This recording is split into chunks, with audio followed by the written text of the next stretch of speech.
Ela fez achei que tava gravando. Agora tá. Eu particularmente, eu sou apaixonado por pão. E inclusive eu tenho uma teoria de que a forma definitiva do pão é a pizza. Então pizza pra mim é a minha comida favorita.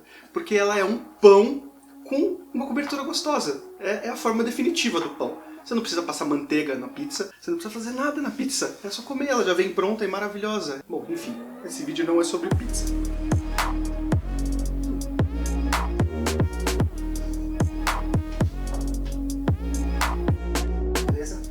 Eu tenho certeza que você nunca parou pra pensar quando foi que você percebeu que o que passa dentro da sua cabeça não é a mesma coisa que passa na cabeça dos outros. Mas a gente não nasce sabendo disso.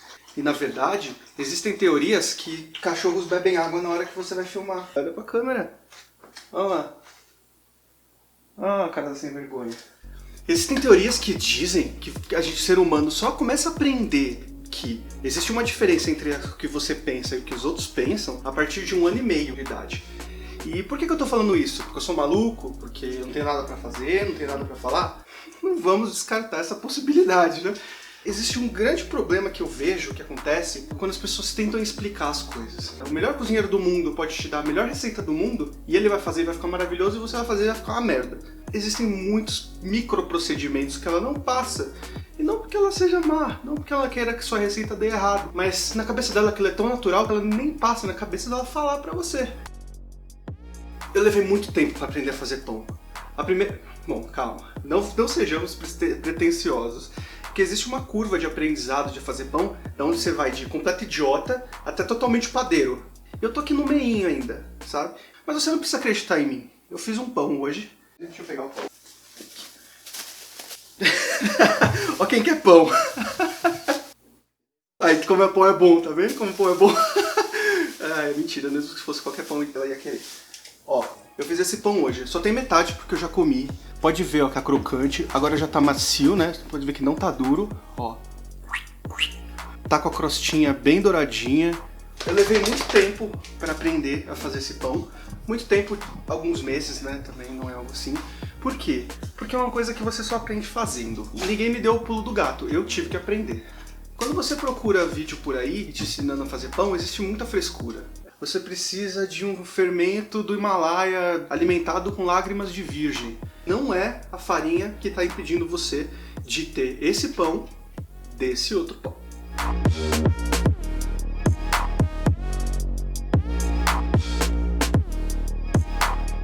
Deixa eu já avisar que esse vídeo vai ser dividido em 2 partes. A primeira parte eu vou ensinar como fazer o fermento, sem misticismo, eu vou direto ao ponto, biologia pura, química, não precisa saber nada disso, eu vou mastigar tudo pra vocês.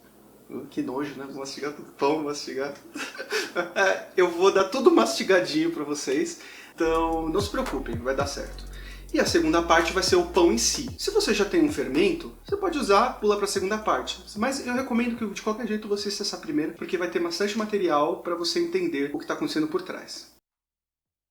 Existem vários tipos de fermentos que são usados para fazer pão. A gente tem fermento natural, tem vários nomes por aí, outras línguas, levain, starter, massa madre, é a mesma coisa. A gente tem o fermento biológico, que é vendido em sachêzinho, tem fermento químico, que serve para fazer bolo, serve para fazer panqueca. Qual é a diferença entre eles? Começando pelo fermento biológico. Ele é bom? É um fermento bom. Você vai conseguir fazer o pão vai sair um pão, ele vai sair fofinho, ele vai sair caramelizado por fora, dourado, bonito, vai sim. O problema é que aqui dentro são células de colônias de um tipo só de levedura. Isso resulta num pão de sabor simples. É um pão sabe? É um pão. Fermento químico. Não tem nada vivo aqui. Não tem nenhuma levedura, nenhuma bactéria, nenhum organismo vivo.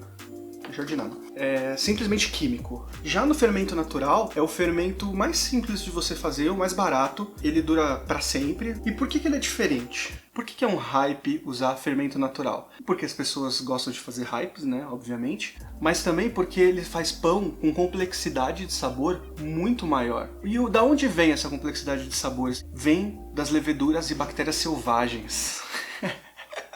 Esse nome é maravilhoso. Leveduras e bactérias selvagens. Parece que eu tô no programa da Discovery. Na fazenda, quando estão plantando trigo ainda ou qualquer outro cereal que vai ser usado para fazer o fermento natural, existem bactérias, existem leveduras, existem uma série de micro-organismos que vivem naquele trigo. Quando ele passa pelo processo de moagem, essas bactérias, essas leveduras que já estavam no trigo, vivendo felizes e alegres lá na fazenda, né, respirando ar puro, o que acontece? Ela vai para dentro da embalagem da farinha. É justamente essas bactérias e essas leveduras que vão fermentar e fazer o fermento natural. Eu não sei que tipo de bactéria e levedura tem aqui dentro, mas eu tenho alguns indícios pelo cheiro que tem. Ó, cheirando agora, tem um cheiro de farinha, obviamente, mas tem um cheiro, tá vendo? Tá bem nojentinho, né? De acetona aqui dentro. Porque existem alguns tipos de bactéria de um gênero que chama Acetobacter, que produzem como subproduto do processo de fermentação. Agora eu gastei, porra mãe.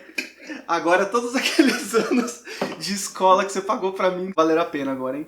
Acetobacter, produto de fermentação. Elas produzem como subproduto do processo de fermentação acetona. Outro subproduto que outros tipos de bactérias, por exemplo a Saccharomyces cerevisiae, que também tem aqui dentro, eu tenho certeza, o álcool etílico, o etanol. E também gás carbônico, que é o que faz a massa crescer. Essas leveduras e bactérias que vivem aqui dentro, quanto mais felizes elas estiverem lá dentro, mais sabor ela vai dar no seu pão. Então, já adianto que essa primeira parte vai levar 10 dias. Ao longo desses 10 dias, você vai ver o seu fermento crescer, abaixar, o cheiro ficar ruim, cheiro sem cheiro, com cheiro azedo, mas no final dos 10 dias você vai ter um fermento que você pode usar. Chega de teoria, chega não, vai ter mais teoria, mas vamos colocar um Pokémon na massa, senão vocês vão dormir, se é que já não estão dormindo.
Bom, não dá para ser mais fácil do que isso. É só você juntar partes iguais de água e farinha e esperar a natureza achar um caminho. No caso, como eu tinha 3 tipos de farinha aqui em casa, eu fiz 3 testes para vocês. Mas vocês não precisam fazer os 3, vocês podem escolher qualquer um. Eu tinha aqui em casa farinha de centeio integral, farinha de trigo integral e farinha de trigo branca, farinha branca, normal. E eu fiz esses 3 para mostrar para vocês que dá certo.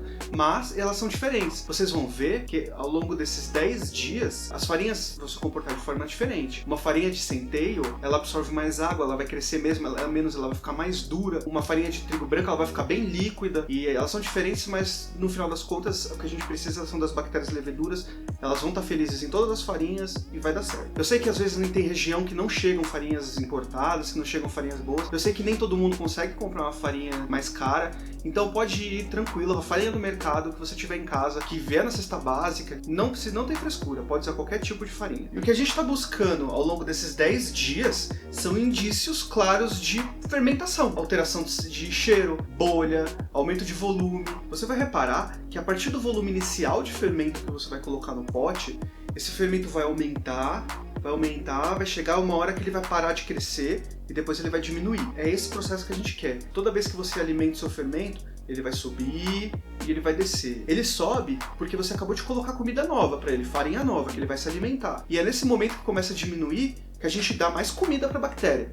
Porque a gente quer que elas sejam felizes. É como se fosse um spa de bactéria nosso fermento. Quanto mais felizes e relaxadas e contentes e se divertindo elas estiverem, mais seu pão vai estar maravilhoso. Então, o que eu faço? Eu pego eu coloco sempre 100 gramas de água, 100 gramas de farinha, e junto com essas novas 100 gramas de água, 100 gramas de farinha, eu junto com 25 gramas da mistura anterior. E você vai fazer esse processo de alimentar a sua farinha durante 10 dias. Mais ou menos 10 dias. Eu falei, não é uma ciência exata. Às vezes vocês vão reparar que tem dia que não muda, né? E dá aquele desespero. Fala, puxa, anda, eu quero fazer meu pão e a farinha não cresce. E tipo, é normal. Tem dia que a farinha vai crescer mais, tem dia que vai crescer menos, tem dia que não vai crescer. Seja perseverante. O que a gente quer são ciclos de subida e descida da massa. Você pode se perguntar, eu posso usar antes dos 10 dias? Você pode fazer o que você quiser. Quem sou eu para mandar no que você vai fazer? Mas o que acontece é que a farinha precisa estar madura para conseguir desenvolver um sabor melhor no pão. Mas, sugestão minha, espera os 10 dias, vai ficar melhor, você também não vai morrer por causa de 10 dias. Né? Então é isso. O processo de fazer um fermento natural é esse. Água, farinha, tempo. Só. Não precisa de mais nada. E a temperatura?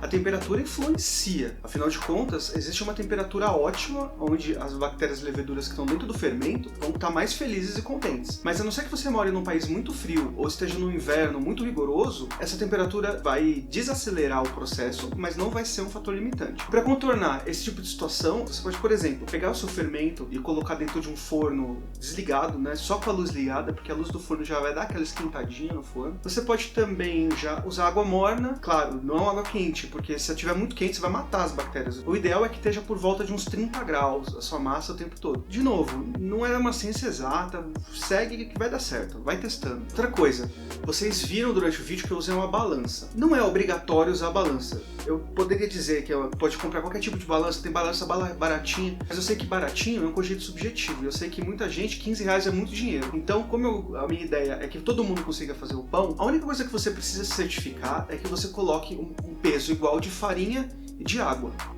Momento youtuber agora. Deixa seu like, compartilha, manda para seus amigos, manda para outras pessoas que também gostam de pão, que podem estar querendo aprender a fazer esse fermento natural. E se inscreve no canal para receber a segunda parte, que vai ser usando esse fermento para fazer o pão. E vão ter outras receitas também, outras coisas que a gente vai aprender a fazer, outros quadros no canal. Então, falou!